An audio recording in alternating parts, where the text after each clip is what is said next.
பெற்றோராம் கடவுளிடமிருந்தும் அவர் தம் மைந்தராம் இயேசு கிறிஸ்துவிடமிருந்தும் முந்துனராகிய தூயாவியரிடமிருந்தும் உங்களுக்கு அருளும் சமாதானமும் உண்டாவதாக. நல்ல மனமகிழ்ச்சியான புதிய மாதத்தின் வெள்ளிக்கிழமை மாலை வேளையிலும் ஆண்டவருடைய இல்லத்திலே நாம் கூடி வரும்படியாக இந்த உலகத்தின் அசாதாரணமான சூழ்நிலையின் மத்தியிலும் கடவுளுடைய கிருபையின் கரம் நம்மை ஏந்தி சுமந்து தப்புவித்து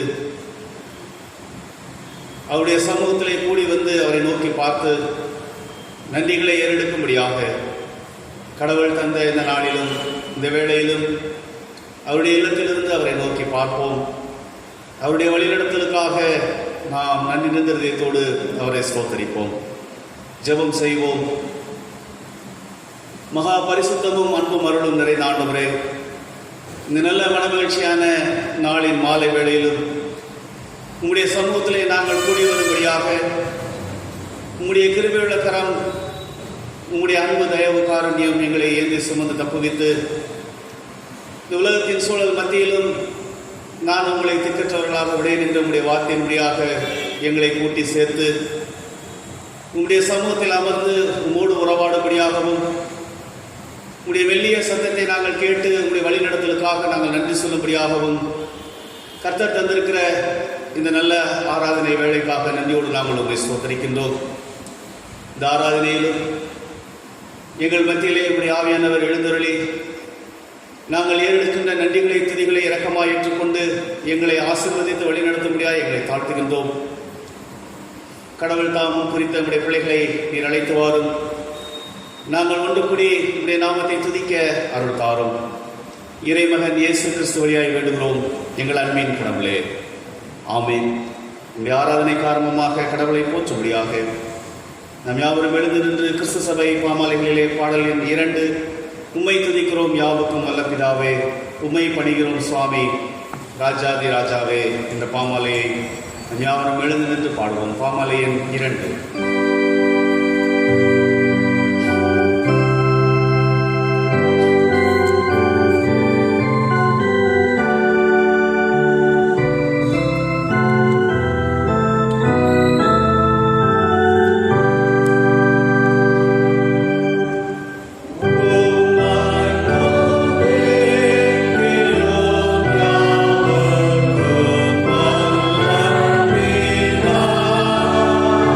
Amen.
மகிழ்ச்சியான நாளின் மாலை வேளையிலும் இந்த ஜெப கூடுகையிலே கடவுள் நம்மை கூட்டி சேர்க்கும்படியாக நம்முடைய இரட்சணிய கும்பாக இந்த இருதயங்களை பார்க்கின்றவராக நமக்கு உதவி செய்கிறவராக உறங்காமல் பாதுகாக்கின்ற அவருடைய கரங்களிலே நாம் இந்த வேளையிலும் ஒரு சில துதி பாடல்களை துதித்து பாடி அவருடைய நாமத்தை மகிமைப்படுத்தி துதிக்கின்ற எந்த ஸ்தானத்திலும் நான் வந்து உங்களை ஆசீர்வதிப்பேன் என்று வாக்குறுதின தேவனுடைய கரங்களிலே நம்மை நாம் அர்ப்பணித்து இந்த மாலை வேளையிலும் அவரோடு கூட அவருடைய வழிநடத்தலுக்காக அவருடைய கிருபைகளுக்காக அவருடைய அதிசயங்களுக்காக அவருடைய காருண்யங்களுக்காக நாம் நன்றிகளை எழுப்போம். அவருடைய கிருபையின் கரம் நம்மோடு இந்த உலகத்தின் சூழலிலும் பாதுகாத்து வழிநடத்துகிறதை எண்ணி நாம் உயிருள்ள வரையிலும் அவரை புகழ்ந்து பாட நாம் அழைக்கப்பட்டவர்களாக இருக்கிறோம் என்பதை நினைவு கொண்டவர்களாக இவ்வேளையிலும் 1-2 துதி பாடல்களை நாம் பாடி நாம் கடவுளுடைய வார்த்தைக்குள்ளாக நாம் கடந்து செல்வோம். நான் பார்த்த வேளையிலே நம்முடைய திருச்சபையிலே புதிய திருச்சபையிலே மிகுந்த அழகாக அனைவரும் நன்றாக பாடுகிறீர்கள்.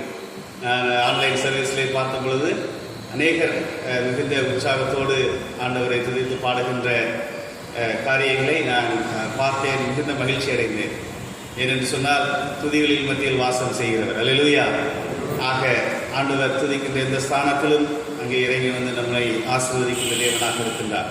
ஆக இந்த நாளிலும் தூயவரை நாம் நம்முடைய உள்ளத்தின் ஆழத்திலிருந்து நன்றியோடு நாம் துதித்து பாடுவோம். நாம் யாவருக்கும் தெரிந்த பாடல் தான் துயாதி தூயவரை உமது புகழை நான் பாடுவேன். பாரில் எனக்கு வேற என்ன வேண்டும், உயிருள்ள வரையிலும் நான் உம்மை துதிக்கின்ற உம்மை புகழுகின்ற பாக்கியம் எனக்கு வேண்டும் என்று சொல்லி கர்த்தர் தந்த இந்த நல்ல மனமகிழ்ச்சியான நாளின் வேளையிலும் நன்றியோடு நமக்காக இந்த உலகிலே துயரங்களை அடைந்தவர், நமக்காக பலன் தரும்படியாக துன்பங்களை தாங்கினவர், நாம் பாவத்தின் சேற்றில் அமிழ்ந்து விடாமல் நம்மை பாதுகாத்து வழி நடத்துகின்ற கடவுளுடைய நாமத்தை நம்மை அனைத்து தூக்கி பாதுகாத்து வழி நடத்துகின்றவருடைய கரங்களிலே நம்ம அர்ப்பணிப்போம். அல்லேலூயா. எல்லோரும் உற்சாகமாய் கரங்களை தட்டி நாம் பாடலாமா? துயாதி தூயவரே உமது புகழை நான் பாடுவேன் என்று நன்றி அவருடைய கரங்களிலே கத்தர் என்ற வேளையில் கிராமியானவர்கள் மத்தியிலே இழந்தவர்கள் இருப்பதற்காக நம்முடைய வேண்டுதல்கள் விண்ணப்பங்கள் எல்லாவற்றிலும் செவி சாய்க்கின்ற அவருடைய கரங்களிலே நம்முடைய பலனாய் இருக்கின்றவரை, நம்முடைய அனுதினமும் நம்மை கண்மணிப்போல் காக்கின்றவரை, கவலைப்படாதீர்கள் என்று சொன்னவரை, கைவிடாத தேவனாக எங்களோடு இருக்கின்றவராக இருக்கிறார் என்று நாங்கள் அறிந்திருந்தோமாக நாளில் நம்மை சந்திக்கிறோம் என்று சொல்லி நன்றியோடு அவருடைய நாமத்தை நாம் புகழ்ந்து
செய்கிறவராக, நம்முடைய தேவைகள் எல்லாவற்றிலும் நம்மை கரம்பிடித்து வழிநடத்துகிறவராக, நல்ல மனமகிழ்ச்சியான நாளின் மாலை வேளையிலும் அவருடைய சமூகத்திலே காத்திருந்து அவருடைய வழிநடத்தலுக்காக நாம் நன்றி சொல்லவும், இன்னுமாய் அவருடைய கிருபையின் கரம் நம்மை வழிநடத்தப்படும்படியாகவும் ஆவியானவருடைய கரங்களிலே இந்த வேளையிலே நம்மை அர்ப்பணிப்போம். இந்த உலகத்தின் சூழல் மாறுபடியாக, மனுக்குலம் சமாதானத்தை பெற்றுக்கொள்ளும்படியாக, மனுக்குலத்தின் விடுதலைக்காக நீங்களும் நானும் அழைக்கப்பட்டவர்களாய், கிறிஸ்துவின் சீடர்களாய், கிறிஸ்துவை பின்பற்றுகிற கிறிஸ்தவர்கள் என்று சொல்லுகின்றவர்களாய் அழைக்கப்பட்டிருக்கிற நம்முடைய வாழ்க்கையிலே நம்முடைய ஜீவனின் அதிபதியாகிய அவரை நன்றியோடு இந்த வேளையிலே ஸ்தோத்தரிப்போம். இந்த மனுக்குலத்தின் விடுதலைக்காக இந்த நீங்களும் நானும் கர்த்தருடைய பாதத்திலே இந்த ஜெப ஆராதனையிலே அமர்ந்து அவரை நோக்கி பார்த்து ஏற்ற காலத்திலே இயற்கை சமநிலை பெறும்படியாக, இயற்கையின் சமாதான மனுக்குலத்தோடு கடந்து வரும்படியாக, இந்த பெருந்தொற்றின் சூழல்கள் எல்லாம் மாறி போகும்படியாக நாம் ஜெபிக்கும்படியாக அழைக்கப்பட்டிருக்கின்றோம். இந்த வேளையிலே நன்றி நிலையத்தோடு அவருடைய சமூகத்தை நாம் ஆராதிக்க நம்மை தாழ்த்துவோம். ஆவியானவருடைய அசைவாடுதலோடு கூட கடந்து வரும்படியாய், அவர் நம்முடைய உள்ளங்களை உயிர்ப்பிக்கும்படியாக கற்றுத் தந்திருக்கிற இந்த வேளையிலும் ஒரு சில மக்களாக, அவரால் தெரிந்தெடுக்கப்பட்ட ஒரு சில பிள்ளைகளாக நாம் கூடி வந்திருக்கிற இந்த வேளையிலும் ஆண்டவருடைய பிரசன்னம் நம்மோடு கூட கடந்து வருவதற்காக நன்றி ராஜா. நாங்கள் உங்களை ஸ்தோத்திரிக்கிறோம் ஐயா.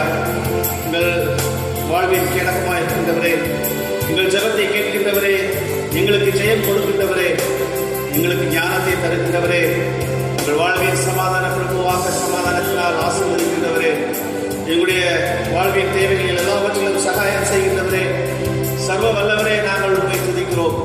உயிரோடு எழுந்த உண்மையை இந்த வேளையிலே நாங்கள் ஆராதிக்கிறோம் என்று சொல்லி நன்றியோடு உள்ளத்தின் ஆழத்திலும் ஆண்டவரை ஸ்தோத்திரிப்போமா.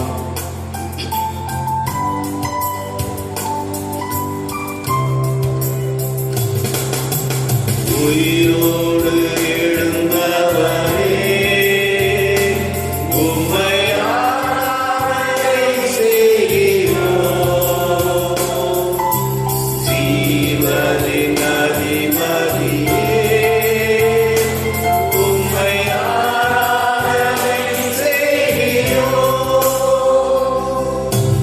உயிரோடு எழுந்தவரே,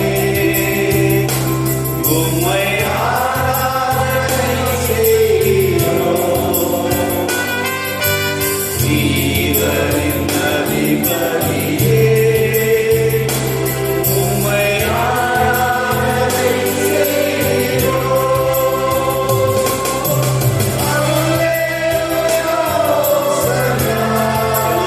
Hallelujah.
நல்ல மகிழ்ச்சியான மாலை வேளையில் நாங்கள் ஒரு சிலராய் உமால் தெரிந்து கொள்ளப்பட்ட பிள்ளைகளாய், உமால் வழிநடத்தப்பட்டவர்களாய், உமால் ஏந்தி சுமந்து தப்பதிக்கப்பட்டவர்களாய் இந்த வேளையிலுமே சமூகத்தில் கூடி வந்து நாங்கள் உண்மை நோக்கி பார்க்க முடியாது.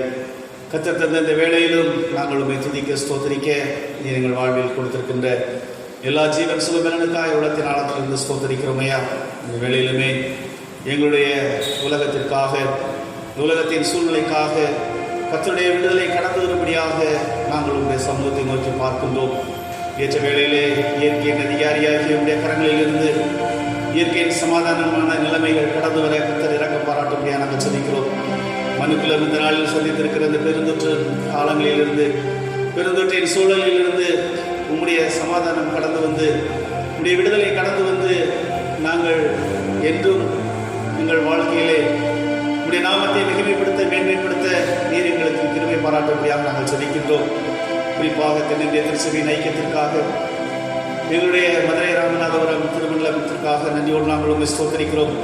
உலகெங்கிலும் உள்ள திருச்சபைக்காக, திருச்சபையின் ஐக்கியங்களுக்காக, பணிபுரிகின்ற குருவானவர்களுக்காக, உமால் தெரிந்து கொள்ளப்பட்ட பிள்ளைகளுக்காக, இன்னுமாயுமே அறியாத மக்களுக்காக நாங்கள் சந்திக்கின்றோம். சுவாமி, இந்த நாளிலுமே இந்த ஜெப கூடுகையிலே சொற்பமான உங்களுடைய பிள்ளைகளாய் நாங்கள் கூடி வந்திருக்கின்றோம். ஆவியானவர் எங்கள் மத்தியில் எழுந்தருளி எங்கள் வேண்டுதல்கள், விண்ணப்பங்கள் எல்லாவற்றையும் எங்களை வழிநடத்துவதற்காக நன்றி சுவாமி. இந்த வேளையிலுமே எங்களுடைய தென்னிந்திய பேராயர் ஐயாவுக்காக, அம்மாவுக்காக, குடும்பத்தின் மக்களுக்காக, முதன்மை பணியாளர்களுக்காக, எங்கும் உள்ள திருச்சபைக்காக நாங்கள் உடைய சமூகத்தில் வருகின்றோம். கர்த்தருடைய விடுவிக்கும் கரம், வழிநடத்தும் கரம், வல்லமையின் கரம் எங்கும் வியாபித்திருக்க கடவுள் அருள் திருமையாக நாங்கள் ஜெபிக்கின்றோம். எங்களை ஆளுகை செய்கின்றவர்களுக்காக ஆண்டவருடைய நீதியும் அன்பும் சமாதானமும் நிலை பெற்று வரும்படியாக அவருடைய உள்ளங்களிலே கர்த்தருடைய ஆவியானவர் மனுக்குலத்தின் அமைதியையும் சமாதானத்தையும் பெற்றுக் கொள்கின்ற நீதியுள்ள ஆட்சியை தரும்படியாக நீர் வழிநடத்த நாங்கள் கொண்டாடுகின்றோம். இந்த வேளையிலுமே குறிப்பாய் எங்களுடைய KK நகர் குருசேகர திருச்சபையின் குடும்பங்களுக்காக நாங்கள் உடைய சமூகத்தில் வருகின்றோம். கர்த்தருடைய வல்லமையின் கரம் அருமையான திருச்சபையின் குடும்பத்தின் மக்களை இந்த பகுதியிலே சாட்சியாக அவர்கள் வாழுகின்ற இடங்களிலே உடைய அன்பையும் உடைய சமாதானத்தையும் உடைய கிருபைகளையும் கொடுக்கின்ற குடும்பத்தின் மக்களாக வைத்திருப்பதற்காக நன்றியோடு நாங்கள் உண்மை ஸ்தோத்திரிக்கின்றோம். இந்த உலகத்தின் சூழல் மத்தியிலும் நாங்கள் இன்னுமாய் உடைய சாட்சியின் பிள்ளைகளாய் காணப்பட கர்த்தருடைய ஆவியானவர்களை கரமெடுத்து வழி நடத்தும்படியாக நாங்கள் ஜெபிக்கின்றோம். இந்த திருச்சபையின் பிள்ளைகள் ஒவ்வொருவருக்காக நன்றியோடு நாங்கள் உண்மை ஸ்தோத்திரிக்கின்றோம். இந்த நாளிலுமே வெளி தேசங்களிலே இருப்போர், அயல் மாநிலங்களிலே இருப்போர் ஒவ்வொருவருக்குமாய் அவருடைய குடும்பத்தின் பிள்ளைகளுக்காகவும் நாங்கள் உடைய ஸ்தோத்திரம் உடைய நாமத்தை நோக்கி பார்க்கிறோம். கர்த்தருடைய கிருபையின் கரம் ஒருவரையும் ஆசீர்வதித்து பாதுகாத்து வழி நடத்தட்டும். விதமாக இந்த நாளிலுமே நினைத்து பார்க்க முடியாத நிலைமையில் இருக்கிற மக்களுக்காக வருகின்றோம். அவசர சிகிச்சை பிரிவிலே இருப்போர், தெருவோரங்களிலே இருப்போர், ஏழைகள், விதவைகள், அனாதைகள், கர்ப்பஸ்திரீகள், இன்னும் சிறைச்சாலையில் இருக்கிறவர்களுக்காக நாங்கள் ஜெபிக்கின்றோம். கர்த்தருடைய மெய்யான சமாதானம், பராமரிப்பு, பாதுகாவல் அவர்களோடு காணப்பட கடவுள் அருள் திரும்பியாக நாங்கள் கொண்டாடுகிறோம். இந்த வேளையிலுமே இந்த சமூகத்தில் கூடி வந்திருக்கிற எங்களை இந்த திருக்கரங்களிலே தாழ்த்துகின்றோம். தொடர்ந்து நாங்கள் உங்களுடைய வார்த்தைக்கு ஆயத்தப்படவும், உங்களுடைய வார்த்தையினால் நாங்கள் வழிநடத்தலை பெற்றுக்கொள்ளவும், உங்களுடைய கிருபையினால் இன்னும் நாங்கள் பலப்படவும் கர்த்தர் அருள் திரும்பியாக நாங்கள் ஜெபிக்கின்றோம். இந்த சமூகத்திலே எங்களை தாழ்த்துகின்றோம். யார் யார் என்னென்ன வேண்டுதல்களோடு உங்களுடைய சமூகத்தில் இந்த வேளையிலே இருக்கின்றார்களோ ஆண்டவருடைய விடுதலை கடந்து வர கர்த்தர் அருள் திரும்பியாக நாங்கள் கொண்டாடுகின்றோம். உங்களுடைய திருக்கரங்களிலே எங்களை அர்ப்பணிக்கின்றோம். இறைமகன் இயேசு கிறிஸ்து வழியாய் வேண்டுகிறோம் எங்கள் அன்பின் கடவுளே, ஆமென். அமர்ந்திருக்க திருமறை பாடம் படிக்க கேட்போம்.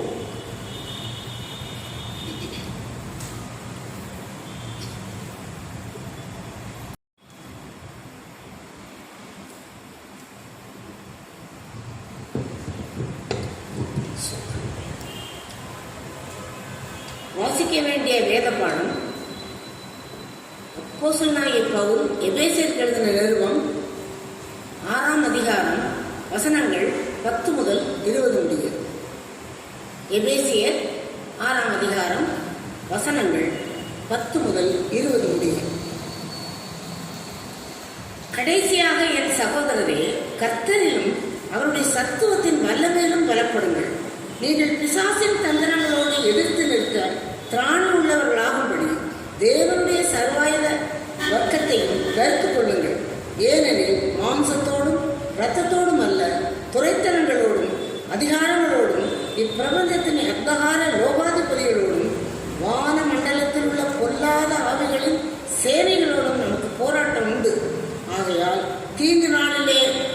அவைகளை நீங்கள் எதிர்க்கவும் சகலத்தையும் செய்து முடித்தவர்களாய் நிற்கவும் திராணி உள்ளவர்களாகும்படிக்கு தேவனுடைய சர்வாயுதத்தையும் எடுத்துக்கொள்ளுங்கள். சத்தியம் என்னும் கச்சையை உங்கள் அறையில் கட்டினவர்களாயும் நீதி என்னும் மார்க்கவசத்தை தரித்தவர்களாயும் சமாதானத்தின் சுசேஷத்திற்குரிய ஆயத்தம் என்னும் பாதரட்சியை கால்களில் தொடுத்தவர்களாயும் பொல்லாங்கனியையும் அக்னியேசர்களை எல்லாம் அவித்து போடத்தக்கதாய் எல்லாவற்றிற்கும் மேலாக விசுவாசம் என்னும் கேடயத்தை பிடித்துக் கொண்டவர்களாயும் நில்லுங்கள். இரட்சணியம் என்னும் தலைச்சீராவையும் தேவ வசனமாகிய ஆவியின் பட்டயத்தையும் எடுத்துக்கொள்ளுங்கள். எந்த சமயத்திலும் சகலவிதமான வேண்டுதலோடும் விண்ணப்பத்தோடும் ஆவியினாலே ஜெபம் பண்ணி அதன் பொருட்டு மிகுந்த மன உறுதியோடும் சகல பரிசாவான்களுக்காகவும் பண்ணும் வேண்டுதலோடும் விழித்துக் கொண்டிருங்கள்.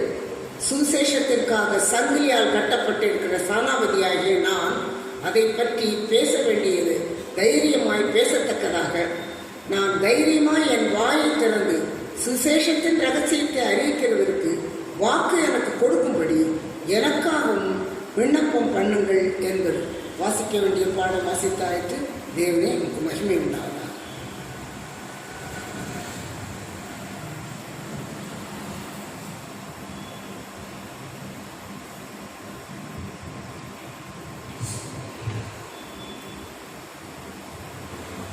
கடவுளுடைய வார்த்தைக்கு நம்மை ஆயத்தப்படுத்தும்படியாக நம் ஜெப நிலையிலே ஆண்டவருடைய சமூகத்திலே நம் யாவரும் நம்மை அர்ப்பணிப்போம். நம் யாவருக்கும் தெரிந்த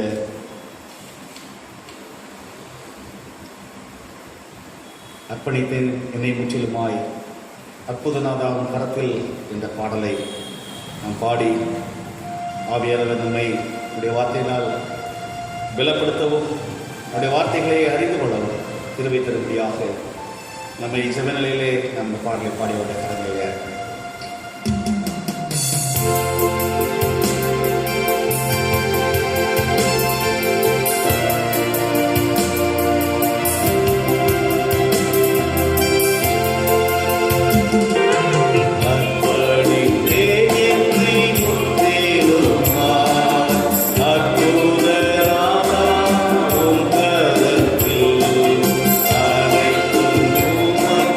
சொந்தமென்று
அன்பின் ஆண்டவரே,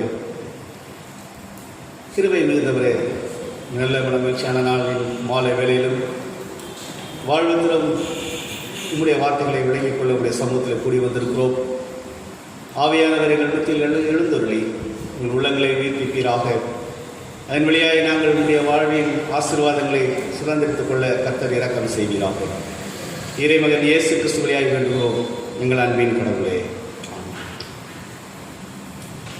கிறிஸ்துவுக்குள் அன்பானவர்களே, ஆண்டவரும் ரட்சகரும் மீட்பெருமாகிய இயேசு கிறிஸ்துவின் வல்லமையுள்ள நாமத்திலே உங்கள் யாவரையும் வாழ்த்துகின்றேன். இந்த நல்ல மனமகிழ்ச்சியான நாளின் மாலை வேளையில் ஆண்டவர் அருளுகின்ற கிருபையில் அவர் அருளுகின்ற பலனும் சமாதானம் உங்களோடு நிறைவாய் இருப்பதாக. இந்த நாளிலே நாம் உலகத்தின் அநேக சூழலின் மத்தியிலே கர்த்தருக்கு நன்றி சொல்லும்படியாக கடவுள் உங்களையும் என்னையும் இந்த நாட்களிலே தெரிந்தெடுத்திருக்கின்றார். நம்முடைய கிறிஸ்துவ வாழ்வின் கமிட்மெண்ட் அண்ட் நெசசிட்டி என்ன என்பதை குறித்து நாம் இந்த காலங்களிலே சிந்திக்கும்படியாக அழைக்கப்படுகிறோம். நம்முடைய கிறிஸ்துவ வாழ்க்கையிலே நாம் இருப்பதனுடைய தேவை என்ன, இந்த கிறிஸ்துவ வாழ்வின் கடமை என்ன என்பதை நாம் அறிந்து கொள்ளும்படியாக கர்த்தர் அவர் வாழ்ந்த ஆண்டவராக இயேசு கிறிஸ்து வாழ்ந்த நாட்களிலே அவருடைய வாழ்வின் வழியாக நமக்கு அநேக முன்மாதிரிகளை வைத்து சென்றிருக்கின்றார். இந்த கிருபையின் காலங்களிலே நாம் நம்முடைய கிறிஸ்துவ வாழ்வின் தேவை கடமை என்ன என்பதை குறித்து நான் இந்த நாளில் உங்களோடு கூட பகிர்ந்து கொள்ள ஆசைப்படுகிறேன். நாம் வாசிக்க கேட்ட எபேசியர் 6ஆம் அதிகாரம் 18ஆம் வசனத்தை யாராவது ஒரு வாசிக்கலாம். எந்த சமயத்திலும் சகலவிதமான வேண்டுதலோடும் விண்ணப்பத்தோடும் ஆவியினாலே ஜெபம் பண்ணி அதன் பொருட்டு மிகுந்த மன உறுதியோடும் சகல பரிசுத்தவான்களுக்காகவும் பண்ணும் வேண்டுதலோடும் விழித்துக் கொண்டிருங்கள். இதைத்தான் ஆண்டவராகிய இயேசு கிறிஸ்து அவரை பின்பற்றுகின்ற பிள்ளைகளிடத்திலிருந்து எதிர்பார்க்கின்ற ஒரு வாழ்க்கையாய் இருந்தது என்று சொல்லி நாம் காணுகின்றோம். எந்த சூழலிலும் எந்த சமயத்திலும் வேண்டுதலோடு விண்ணப்பத்தோடு ஆவியிலே ஜெபம் பண்ணுகின்ற செயல்பாட்டோடு மிகுந்த மன உறுதியோடு சகல பரிசுத்தவான்களுக்காக வேண்டுதல் செய்யும்படியாக கர்த்தர் உங்களையும் என்னையும் அவர் தெரிந்தெடுத்திருக்கின்றார். அல்லேலூயா, அல்லேலூயா. ஆக இன்றைய நாளிலுமே ஆண்டவர் நம்முடைய வாழ்வை தெரிந்தெடுத்ததின் நோக்கம் இவைகளிலே நாம் எவ்விதம் காணப்பட வேண்டும் என்று சொல்லி நாம் சிந்திக்கும்படியாக அழைக்கப்படுகிறோம். எபேசு திருச்சபைக்கு பவுல் அப்போஸ்தலன் சொல்லுகின்ற வேளையிலே 1ஆம் அதிகாரம் 22ஆம் வசனத்திலே அவர் சொல்லுகின்றார், எல்லாவற்றிலும் நிரப்பூர்வமாகிய நிறைவாகிய சரீரமான சபைக்கு அவரை எல்லாவற்றுக்கும் மேலாக தலையாக தந்தருளினார் என்று ஆண்டவராகிய இயேசு கிறிஸ்துவை குறித்து சொல்லுகிறதை நாம் காணுகின்றோம். சபையின் தலையாகிய சபையின் சரீரமாகிய சரீரத்திற்கு கிறிஸ்துவானவர் தலையாய் இருக்கின்றார் என்று அங்கே பவுல் அப்போஸ்தலன் சொல்லுகிறதை நாம் காணுகின்றோம். ஆகவே இன்றைய நாளிலுமே நாம் ரட்சிக்கப்பட்டவர்கள் என்றாலும் சாத்தானின் சோதனையிலிருந்து விடுதலை இல்லாதவர்களாய் நாம் வாழ்ந்து வந்து கொண்டிருக்கிறதை நாம் காணுகின்றோம். உலகத்தின் சூழலை நாம் அறிந்தவர்களாக இருக்கின்றோம். இங்கு ஆரம்பித்த தொற்று நோய் இன்று எல்லா அறிந்தும் அறியாத மக்கள் அனைவரிடத்திலும் அது ஒரு பெரிய பாதிப்பை ஏற்படுத்தி மனுக்குலமானது என்று நம்முடைய வாழ்வுக்காக போராடுகின்ற நிலைமை, கர்த்தர் கொடுத்த ஜீவ சுவாசத்திற்காக ஏங்கி நிற்கின்ற காரியங்கள் என்பதையெல்லாம் நாம் நினைக்கின்ற வேளையிலே இன்றைய நாளிலும் நம்முடைய வாழ்வின் கர்த்தர் கொடுத்த ரட்சிப்பு யோவான் 10ஆம் அதிகாரம் 10ஆம் வசனத்திலே ஆண்டவர் சொல்லுகின்றார். தான் வந்ததின் நோக்கத்தை அங்கே சொல்லுகின்ற வேளையிலே திருடன் திருடவும் கொல்லவும் அழிக்கவும் வருகிறானே என்று வேறொன்றுக்கும் வரான், நானோ என்ன சொல்லுகின்றார், ஜீவன் உண்டாயிருக்கவும் அந்த ஜீவன் பரிபூரணப்படும்படியாக இந்த உலகத்திலே அனுப்பப்பட்டேன் என்று சொல்லுகின்றதை நாம் காணுகின்றோம். ஆகவே இந்த நாளிலுமே ஆண்டவர் தன்னுடைய வாழ்க்கையிலே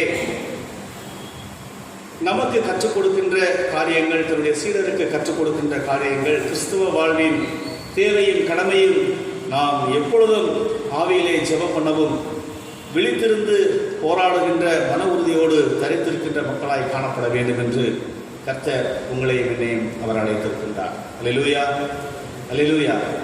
ஆனால் நாம் ஒவ்வொரு முறையும் நமக்கு வாய்ப்பு கிடைக்கின்ற வேளையிலெல்லாம் கர்த்தருடைய சமூகத்திலே நின்று கர்த்தருக்கு நன்றி சொல்லுகின்றவர்களாக ஆண்டவருக்கு எப்பொழுதெல்லாம் நேரம் கிடைத்ததோ அப்பொழுதெல்லாம் என்ன செய்தார்? ஜெபத்திற்கு ஓடி விடுவார். தன்னுடைய பிதாவோடு தன்னை ஐக்கியப்படுத்தும்படியாக, அவருடைய திட்டங்களை அறிந்து கொள்ளும்படியாக, அவருடைய நோக்கங்களை என்னுடைய வாழ்வில் என்ன வைத்திருக்கிறார் என்பதை தெரிந்து கொள்ளும்படியாக கர்த்தருடைய பாதத்திலே காத்திருக்கின்ற ஒரு கிறிஸ்துவை நாம் காணுகின்றோம். ஆகவே தன்னுடைய வாழ்க்கையிலும் ஆண்டவர் இதை செய்தார் என்று சொல்லி நாம் காணுகின்றோம். கெத்செமனே தோட்டத்திலே ஆண்டவர் தன்னுடைய சீடர்களோடு இந்த ஒரு சூழலிலே அவர் ஜெபித்தார் என்று சொல்லி நாம் காணுகின்றோம். ஜெபங்களிலே இந்த கெத்செமனே தோட்டத்து ஜெபங்களின் மகுடமாக இருக்கிறது என்று சொல்லப்படுகின்றது. எத்தனையோ ஜெபங்களை திருமுறையிலே காணுகின்றோம். திருமுறை ஒரு ஜெப புஸ்தகம் என்று நாம் சொல்லலாம்.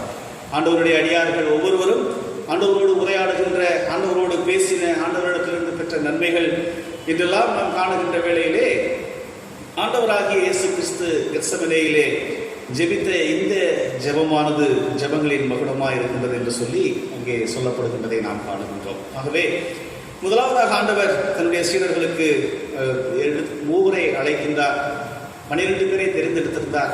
அதிலே 3 அழைத்து தன்னோடு கூட ஜெபிக்க வரும்படியாக அவர் அழைக்கின்ற அழைப்பை நாம் அறிந்திருக்கின்றோம்.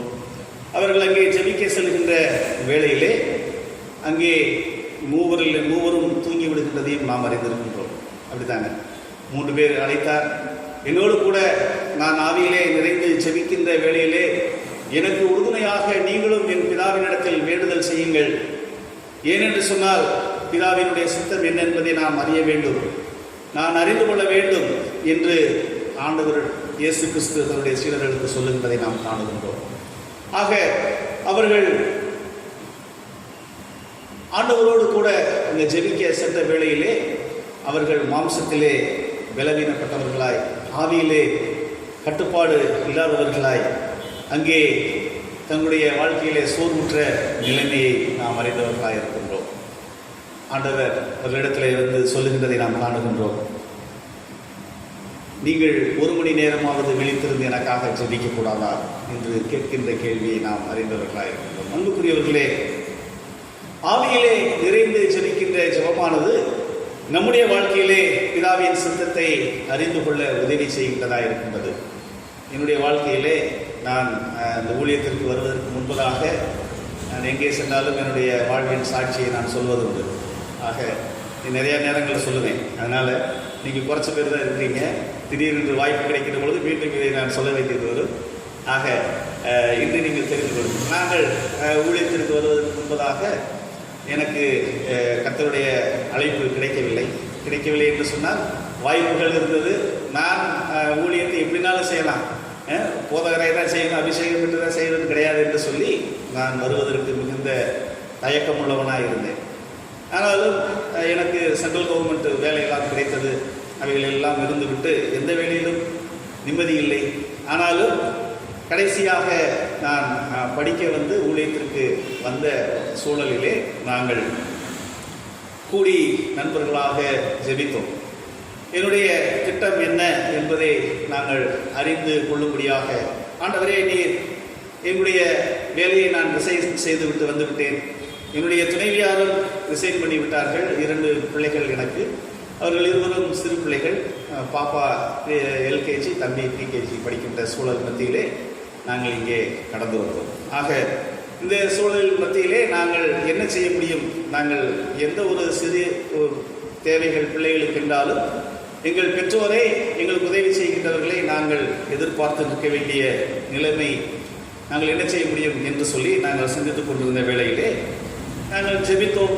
அப்பொழுது என்னோடு கூட ஜெபித்த என்னுடைய உறவினர் அவர் சொன்னார், ஆண்டவர் எனக்கு வெளிப்படுத்துகின்ற ஒரு காரியம், நீங்கள் வேலை செய்து கொண்டே என்ன செய்வீர்கள்? படிப்பீர்கள். எப்படி வேலை செய்து கொண்டே படிக்க முடியும்? எனக்கு ஒரு பெரிய கேள்வி. ஏனென்றால் இறையியல் கல்வி சாதாரணமாக படிக்க முடியாது. டிடிஎஸில் நீங்கள் போனீங்கன்னா காலையில் எங்களுக்கு 5:30 மணிக்கு நாங்கள் ஆலயத்தை நாங்களே சுத்தம் செய்ய வேண்டும். 6 மணிக்கு ஆலயத்திலே நாங்கள் ஆராதனையில் இருக்க வேண்டும். தினமும் 6 மணிக்கு ஆராதனை.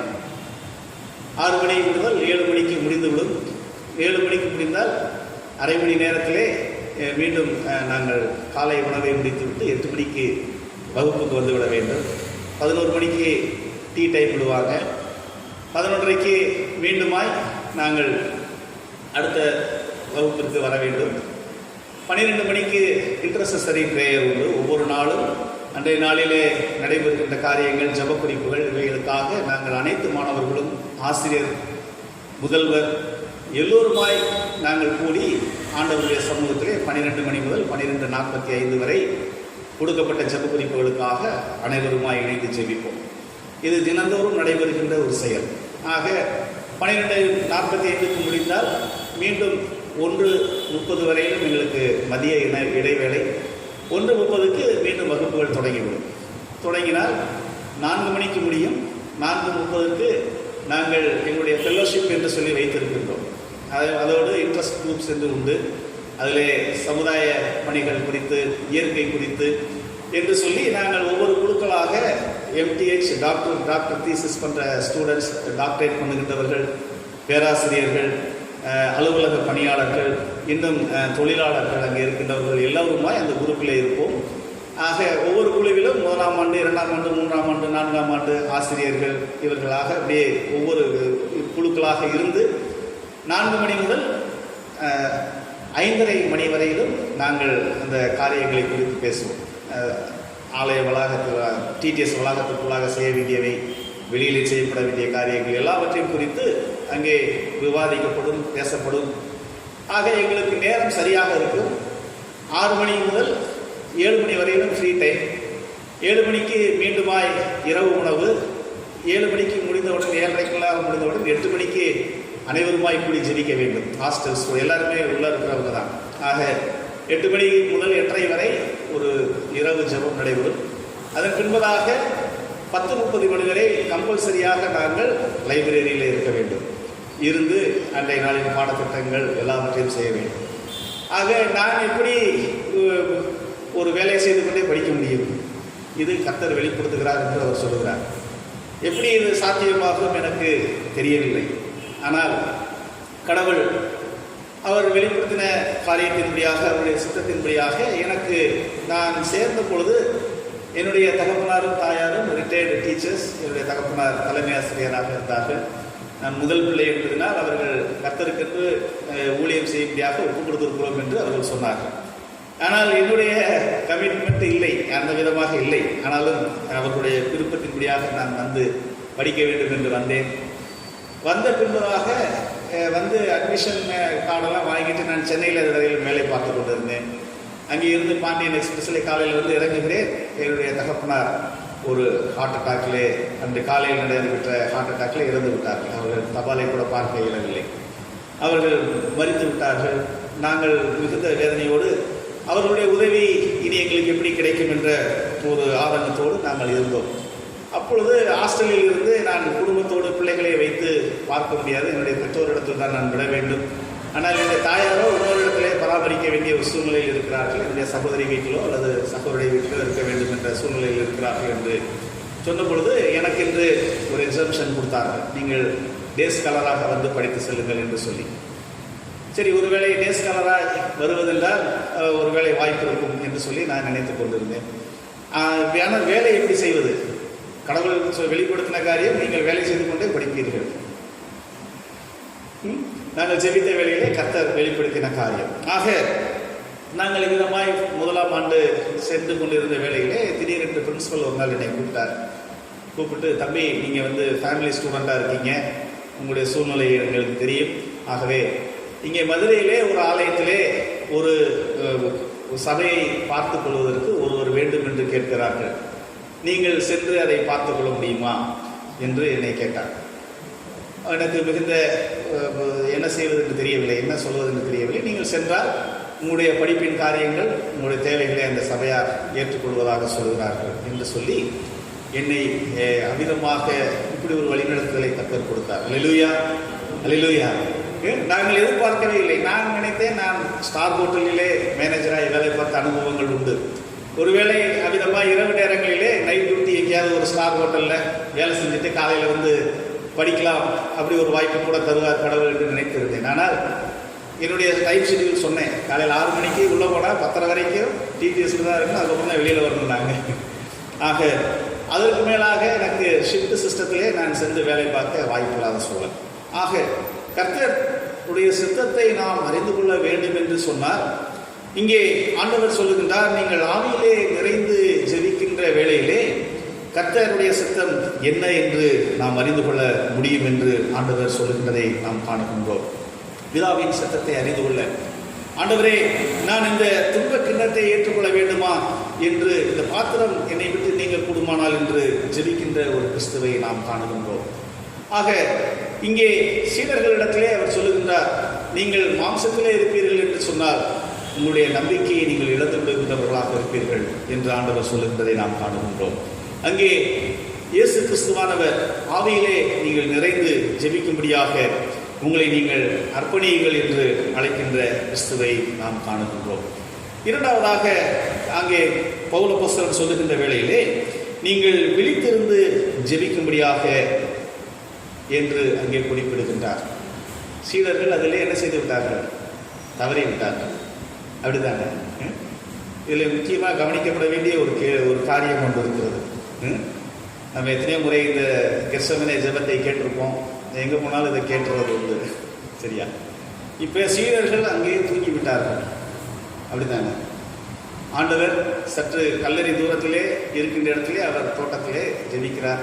மற்ற 9 பேர் இன்னொரு இடத்துல, 8 பேர் தான், யூதாஸ் போயிட்டார். 8 பேர் இன்னொரு இடத்துல இருக்கின்றார்கள். இந்த 3 பேர் இயேசு கிறிஸ்துவோடு அருகில் இருக்கின்றார்கள். ஆனால் 3 பேரும் தூங்கிவிட்டார்கள். அப்படி என்றால் ஆண்டவராக இயேசு கிறிஸ்துவுக்கு வேர்வை துளிகள் ரத்தமாய் வந்தது, இவர் விதமாய் சொல்லி ஜெபித்தார் என்றெல்லாம் போடப்பட்டிருக்கிறது. அப்படிதானே? இது யார் பார்த்துருப்பாங்க? தூங்கினவங்க யாரும் பார்த்துருக்கிறதுக்கு வாய்ப்பு இல்லை. அப்படிதானே? ஏசாமி அவராக வந்து என்ன செஞ்சிருக்க மாட்டார். அவர் ரத்த வேர்வை துளிகளாக வந்தால் போகிறப்ப எல்லாத்தையும் தொடச்சிருந்தா அங்கே போய் என்ன செஞ்சிருப்பார்? என்ன நீங்கள் தூங்கிட்டீங்களா, நீங்கள் ஜெபிப்பீங்களா நினைச்சதான்னு சொல்லியிருந்திருப்பார்.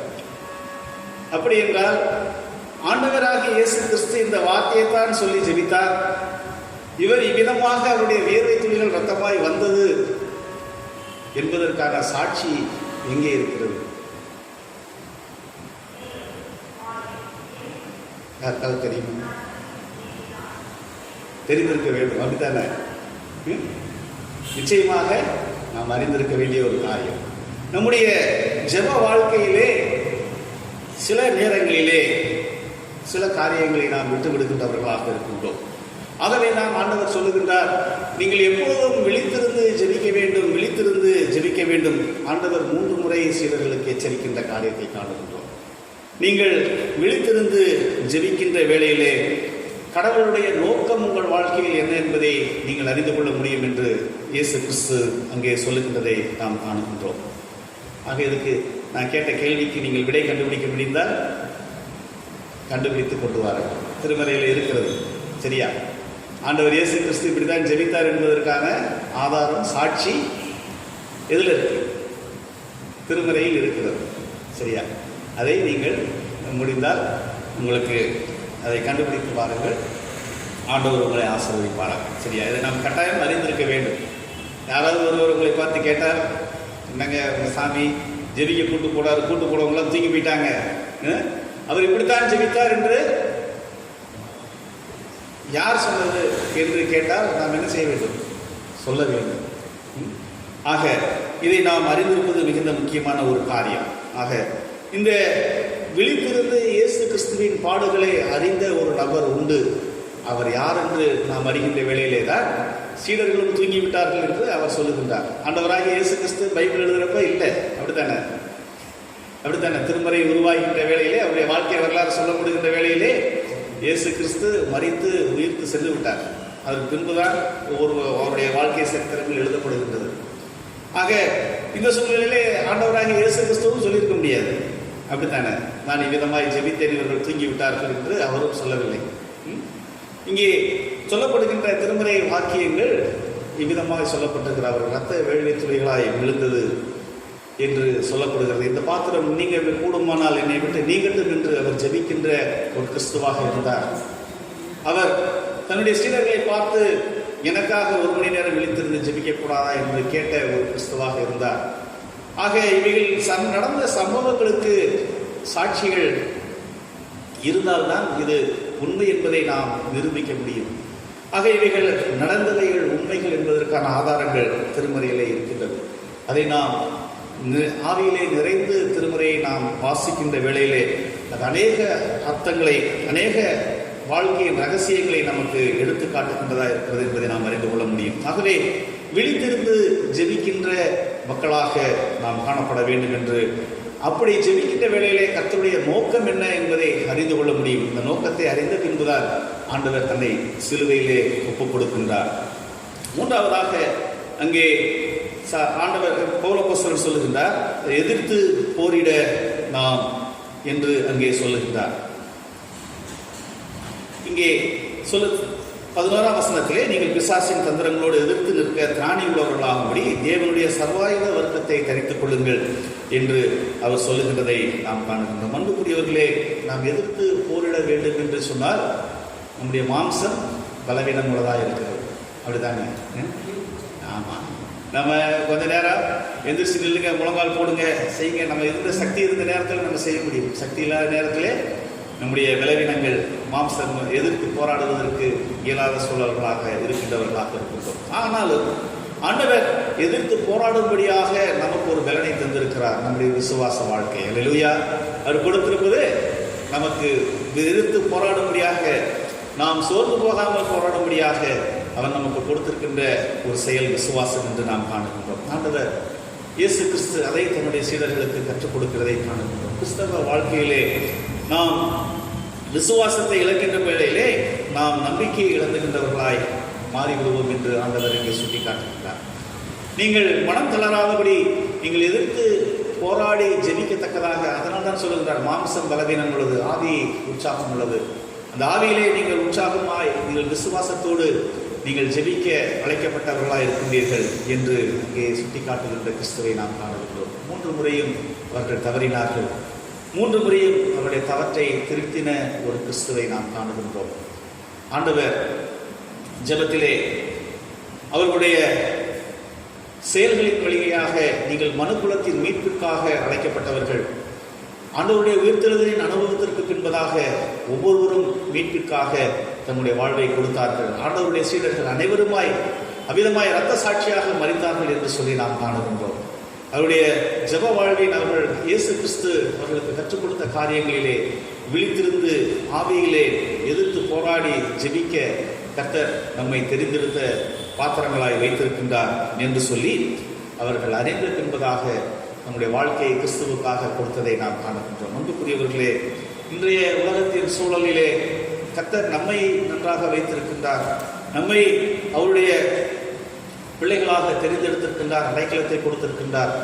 நாம் நம்முடைய வாழ்வின் காரியங்களிலே மாத்திரம் நின்று விடாதபடி, நம்முடைய கடவுளுடைய சித்தம் என்னுடைய வாழ்வில் இந்த காலங்களிலே நான் எவ்விதமாய் எனக்கு ஆண்டவருக்கென்று ஊழியத்தை செய்ய முடியும், எவ்விதமாக என்னுடைய இந்த சூழலின் மத்தியிலே நான் கர்த்தருடைய நற்செய்தியை அறிவிக்க முடியும் என்று நாம் சிந்தித்து பார்ப்போம் என்று சொன்னால், நம்முடைய கிறிஸ்தவ வாழ்வின் தேவையும் கடமையும் நாம் ஜெபத்திலே தரித்திருக்கின்ற மக்களாய் காணப்பட கர்த்தர் நம்மை அழைத்தவராக இருக்கிறார். அல்லேலூயா, அல்லேலூயா. ஆகவேதான் மத்தேயு 26ஆம் அதிகாரம் 38ஆம் வசனத்திலே அவர் தன்னுடைய சீடர்களை பார்த்து கேட்கின்றதை நாம் காணுகின்றோம். வாசிக்கலாம். 38. இது மத்தேயு 26:38. அப்பொழுது அவர்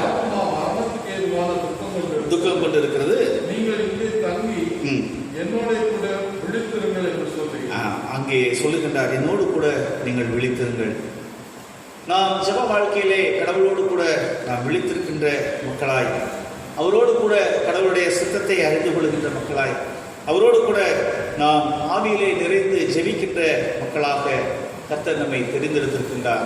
நம்மை தெரிந்தெடுத்த தெரிவிலே நாம் எவ்விதமாக இருக்கின்றோம் என்று சொல்லி நாம் சிந்திக்கும்படியாக அழைக்கப்படுகின்றோம். கிறிஸ்துவுக்குள் அன்பானவர்களே, இந்த கிருபையின் காலங்களிலே இந்த உலகத்தின் சூழல் மத்தியிலும் உங்களையும் என்னையும் ஆண்டவர் ஒரு நோக்கத்திற்காக வைத்திருக்கின்றார். உங்களையும் என்னையும் ஒரு நோக்கத்திற்காக அழைத்திருக்கின்றார். உங்களையும் என்னையும் அவருடைய சித்தம் என்ன என்பதை அறிந்து கொள்ளவும், அவருடைய நோக்கம் என்ன என்பதை அறிந்து கொள்ளவும், நம்முடைய விசுவாசத்திலே நாம் நம்பிக்கையற்று போகாதபடி இன்னும் நம்பிக்கையிலே பெருகும்படியாகவும் கர்த்தர் நம்மை தெரிந்தெடுத்திருக்கின்றார். இந்த நாட்களிலே நம்முடைய வாழ்விலே ஆண்டவருடைய சமூகத்திலே காத்திருந்து மனுக்குலத்தின் விடுதலைக்காக நாம் ஜெபிக்க அழைக்கப்பட்ட மக்களாய் காணப்படுகின்றோம். ஆகவேதான் அங்கே பவுலப்போஸ்தலன் சொல்லுகின்ற வேளையிலே எபேசியர் 6ஆம் அதிகாரம் 14ஆம் வசனத்திலே அவர் சொல்லுகின்றார், சத்தியம் என்னும் கச்சையை உங்கள் அறையில் கட்டினவர்களாயும் நீதி என்னும் மார்க்கவசத்தை தரித்தவர்களாயும் என்று சொல்லி, சமாதானத்தின் சுவிசேஷத்திற்குரிய ஆயத்தம் என்னும் பாதரட்சைகளை கால்களிலே தொடுத்தவர்களாயும் என்று சொல்லி அங்கே சொல்லுகின்ற செயலை நாம் காணுகின்றோம். அன்புக்குரியவர்களே, கர்த்தருடைய சமூகத்திலே நாம் ஜெபிக்கின்ற பிள்ளைகளாய், அது ஆவியிலே நிறைந்து ஜெபிக்க, விழித்திருந்து ஜெபிக்க, எதிர்த்து போராடி மன உறுதியோடு ஜெபிக்க கர்த்தர் நம்மை தெரிந்தெடுத்திருக்கின்றார். நம்மை அழைத்த அழைப்பிலே, நம்மை தெரிந்தெடுத்திருக்கின்ற காரியங்களிலே, இந்த நாட்களிலே தேவையில் உள்ள மக்களுக்காக, இந்த மனுக்குலத்தின் விடுதலைக்காக, மனுக்குல இயற்கையின் சமாதானத்திற்காக நாம் ஜெபிக்கின்ற வேளையிலே கர்த்தருடைய வருகையிலே நீங்களும் நானும் அவருடைய நோக்கத்தின் பிள்ளைகளாக, அவருடைய நோக்கத்தை நிறைவேற்றுகின்ற மக்களாய் நாம் இருப்போம் என்ற நன்றி உணர்வோடு ஆண்டவருடைய சமூகத்திலே நாம் கிறிஸ்தவ வாழ்வின் கடமையும் நம்முடைய வாழ்வின் தேவையும் ஜெபம் என்கின்ற செயல் என்பதை நாம் உணர்ந்தவர்களாய் கர்த்தருடைய கரங்களிலே நம்மை அர்ப்பணிப்போம். கர்த்தர் தாமே உங்களை அவ்விதமான கிருபையிலே பெருக செய்கின்ற கிருபைகளை தந்து வழி நடத்துவாராக. தலைகளை தாழ்த்தி நான் ஜெபம் செய்வோம். அன்பின் ஆண்டவரே, கிருபை மிகுந்தவரே, இந்த நாளிலுமே நாங்கள் உங்களுடைய சமூகத்திலே கூடி எங்களுடைய கிறிஸ்தவ வாழ்வின் கடமையும் நோக்கம் என்ன என்பதை நாங்கள் தியானிக்க முடியாத கிருபைகளை தந்தீர். நன்றியோடு நாங்கள் உங்களை ஸ்தோத்திரிக்கிறோம் ஐயா. நாங்கள் ஜெபிக்கின்ற ஜெபம் ஏதோ வெறுமனே உங்களோடு வெறும் வார்த்தைகளினால் அல்ல, நாங்கள் ஆவியிலே நிறைந்து ஜெபிக்கும்படியாக எங்களை அழைத்திருக்கின்றீர். விழிப்புணர்வோடு விழித்திருந்து ஜெபிக்கும்படியாக எங்களை அழைத்திருக்கின்றீர். உறுதியோடு எதிர்த்து போராடி ஜெபிக்கும்படியாக நீர் எங்களை தெரிந்து கொண்டிருக்கின்றீர். அவ்விதமான ஜெப வாழ்க்கை உள்ள மக்களாக நாங்கள் காணப்பட ஆவியானவர் இந்த நாட்களிலே எங்கள் குறைவுகளை எல்லாம் நிறைவாக்கி நாங்கள் தெரிந்து கொள்ளப்பட்டதின் நோக்கத்திலே உங்களுடைய ஆசீர்வாதத்தை கொடுக்கின்ற மக்களாய் காணப்பட கர்த்தர் எங்களுக்கு உதவி செய்யும்படியாக நாங்கள் ஜெபிக்கின்றோம். இந்த வேளையிலுமே எங்களை அர்ப்பணிக்கின்றோம். இறைமகன் இயேசு கிறிஸ்துவையாய் வேண்டுகிறோம் எங்கள் அன்பின் கடவுளே. நாம் நம்மையும் நம்முடைய காணிக்கைகளையும் கடவுளுக்கு என்று படைப்போம். கிறிஸ்தவ கீர்த்தனைகளிலே பாடல் எண் 17 கண்களை ஏறெடுப்பேன் மா நேரு நேராயன் கண்களை ஏறெடுப்பேன் என்ற பாடலை பாடி நம்மையும் நம்முடைய காணிக்கைகளையும் கடவுளுக்கு என்று நாம் பாட. கீர்த்தனை எண் 17.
ஆண்டவரே, இரக்கம் இருந்தவரே, நல்ல மனமகிழ்ச்சியான நாளிலும் ஒரு சிறு மணி நேரங்கள் உடைய சமூகத்தில் நாங்கள் அமர்ந்து உம்மை நோக்கி பார்க்கவும், உம்மோடு கூட உறவாடவும், உம்முடைய வழிநடத்தலுக்காக நாங்கள் நன்றி சொல்லவும், எங்களுடைய தேசத்தின், இந்த உலகத்தின் விடுதலைக்காக உம்மிடத்திலே பங்காடும்படியாக நாங்கள் தியானித்த காரியங்களிலும் நேரெடுத்த விண்ணப்பங்களிலும் நீர் எங்களுக்கு செவி கொடுத்தவராய், இந்த நாளிலுமே நாங்கள் உம்மை நன்றியோடு துதித்து ஸ்தோத்தரித்து உம்முடைய நாமத்தை உயர்த்தபடியாக நீர் பாராட்டின கிருபைகளை எண்ணியும் நாங்கள் நன்றியுள்ளவர்களாக இந்த வேளையிலே உம்முடைய கரங்களிலிருந்து பெற்ற நன்மைகளை உம்முடைய ஊழியர்களுக்கென்று காணிக்கைகளாக படைத்திருக்கிறோம். படைத்த கரங்களை கர்த்தர் ஆசீர்வதிப்பீராக. அதன் வழியாக என்னுடைய ராஜ்யம் பரவ கடவுள் அருள்தரும்படியாக நாங்கள் ஜெபிக்கின்றோம். இந்த வேளையிலுமே உங்களுடைய சமூகத்திலே மாலை நேரமாயிற்று, இரவுமாயிற்று, எங்களோடு வந்து தங்க வேண்டும் என்று வருந்தி அழைத்த எம்மாவூர் சீசர்களோடு நீர் சென்று தங்கினீர். நம்முடைய வாழ்க்கையிலே ஆசீர்வாதத்தை கொடுத்தீர். உண்மை அறிந்து கொள்ள நீர் உதவினீர். அவ்விதமாக இந்த நாளிலுமே இந்த மாலை வேளையிலும் இரவுக்குள்ளாக நாங்கள் வந்திருக்கின்றோம். இரவின் எல்லா நாசமோசங்களுக்கும் நீர் எங்களை விலைக்கு பாதுகாத்து நம்முடைய கருத்தில் நல்ல நித்திரை கண்டு துதிக்கும் துதியோட கடவுள் அருள் தரும்படியாக நாங்கள் ஜெபிக்கின்றோம். இந்த வேளையில் வந்த ஒவ்வொருவரையும் ஆசீர்வதியும். எங்கள் திருச்சபையின் குடும்பங்கள் ஒவ்வொருவரையும் உங்களுடைய கரங்களில் நாங்கள் அர்ப்பணிக்கின்றோம். என்று மாறாத உங்களுடைய அன்பு வல்லமுள்ள வழிநடத்தல் எங்களோடு காணப்பட இந்த தேசம் எங்கும் உங்களுடைய நீதியும் சமாதானமும் உங்களுடைய அன்பும் ஏற்ற வேளையிலே உண்டாயிருக்க கர்த்தர் நீர் இரக்கம் செய்கிறாக. இறைமகன் இயேசு கிறிஸ்துவியாய் வேண்டுகிறோம் எங்கள் அன்பின் கடவுளே, ஆமென். எல்லா புத்திக்கும் மேலான தேவ சமாதானம் உங்களோட இருந்து நீங்கள் தேவனையும் அவருடைய குமாரனாகிய நம்முடைய நாதர் இயேசு கிறிஸ்துவை பற்றிய அறிவிலும் அன்பிலும் நிலைத்திருக்கும்படி உங்கள் இருதயத்தையும் சிந்தையையும் காக்க கடவுது பிதா, குமாரன், பரிசுத்தாவியுமாகிய சர்வ வல்லமை பொருந்தின தேவனுடைய ஆசீர்வாதம் உங்களுக்குள்ளே இருந்து எப்பொழுதும் உங்களோட நிலைத்திருக்க கடவுது.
சேர்ந்த ஆண்டவரை ஸ்தோத்திரிக்கும். என் ஆத்துமாவே கர்த்தரை ஸ்தோத்திரி, என் முழு உள்ளமே அவருடைய பரிசுத்த நாமத்தை ஸ்தோத்திரி. என் ஆத்துமாவே கர்த்தரை ஸ்தோத்திரி, கர்த்தர் செய்த சகல உபகாரங்களையும் மறவாதே. கர்த்தர் உங்களோடு இருப்பாராக. சமாதானத்தோடே போக கடவோம்.